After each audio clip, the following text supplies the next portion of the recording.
Hello, welcome to David Galata Book Dreamer, and I'm David Galata. Hope everyone's having a good day. Been a lot going on here, but all that aside, let's get to the topic at hand. Topic here is going to be the terraforming of Mars, which is another background bit for my Crucible Spirals trilogy featuring the terraforming vessel Ganges. Terraforming is the art of Ganges. It is their purpose for being. It's what the crew call the holy mission of Ganges. And they have really become artisans by the time the first book, Crew of Ganges, comes out. So they are already well experts at they have mastered their craft. They have truly mastered their craft. And there are some tiny references to early efforts of terraforming in the Sol system that eventually led to the Ganges project, which was the creation of the ship, collecting its crew and sending it off into deep space to create new planets for colonists. Now, the crew was never, ever supposed to colonize anything themselves. That was supposed to be set aside for people coming from the Sol system in the millions to begin new colonies. This was a desperate measure. But one of the advantages was that if it worked, then all they had to do was really pay for it one time, and whatever Ganges needed, it would have to create and repair and do on its own because it was too far away for the Terran conglomerate to provide any services. In the meantime, if Ganges, say, provided only a handful of colonies, it was still well worth the effort in relieving an overburdened population. But first, there was the terraforming of Mars, which led to the Ganges project to begin with. And the reason for that was that in my backstory, in the back history that I have for the Crucible Spirals trilogy, the first two terraforming processes to be used on Mars failed utterly. The first one was just an absolute disaster. There were colony buildings. There were a couple of Terran conglomerate nations who were competing as to who could terraform their area the best. And unfortunately, with all the different methods that were being utilized, they interfered with each other. And this created wars. And those wars devastated the surface of Mars. Yay, the Terran conglomerate does it again, making a bad situation even worse than it was before.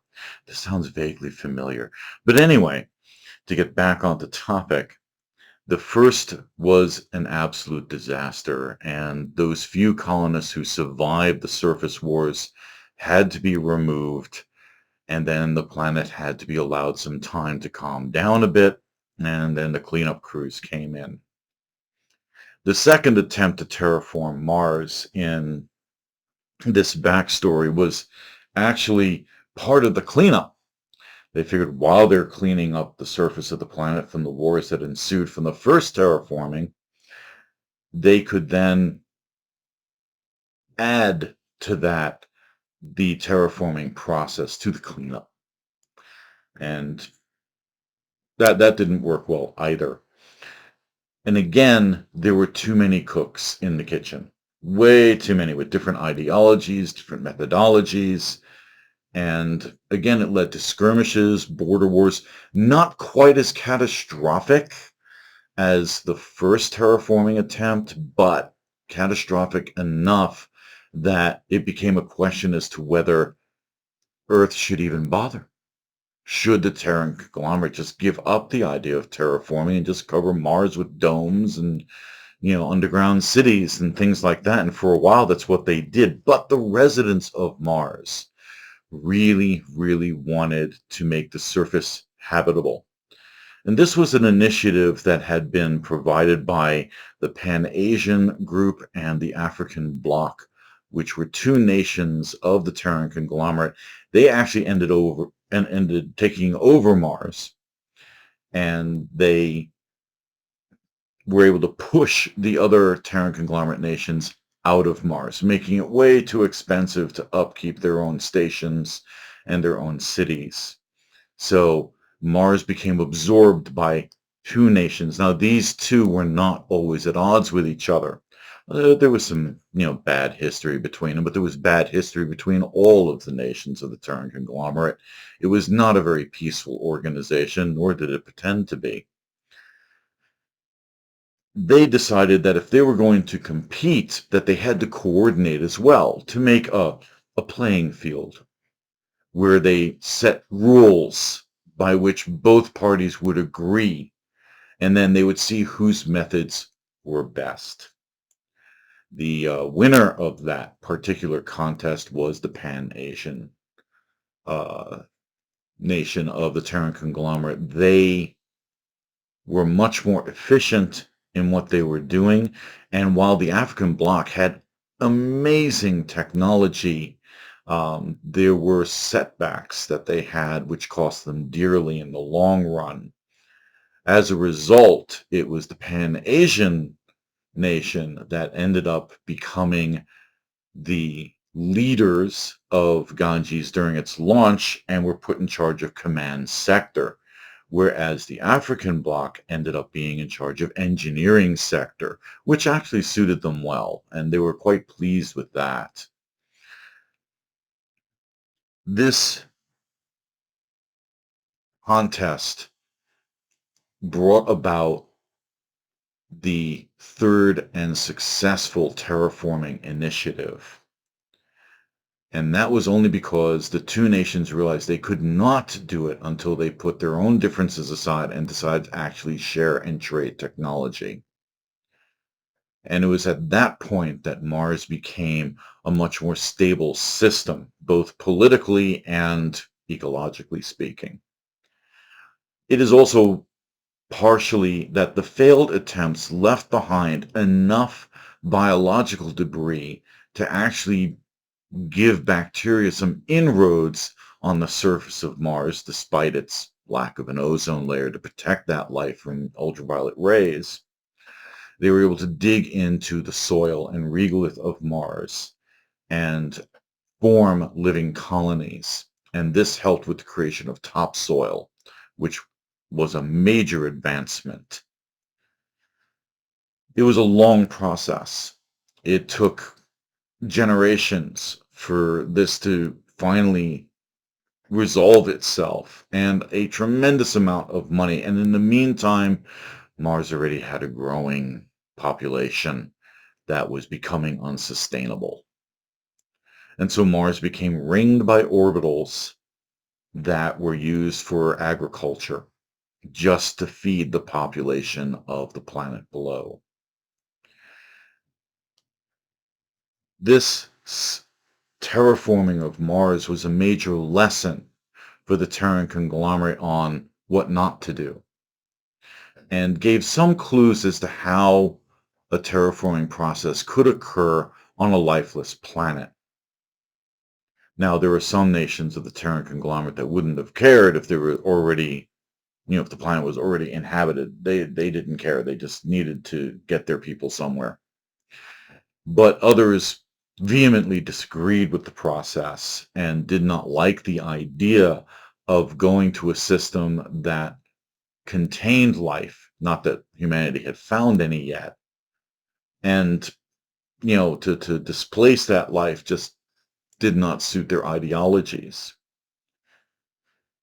So Ganges always looked for dead systems. Systems where, say, a planet or two were in the right spot, in a proper distance from the star, and if they had to nudge it, they knew how to do that. But they did not look for anything that already had life on it. That was part of the protocols.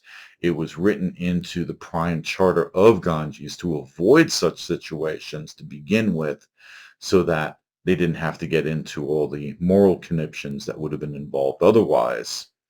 And indeed, that did come to pass at Planet 15 when Ganges did discover that Yeah, some of those crystalline growths were not crystalline growths, they were life forms, and they had to halt the process immediately.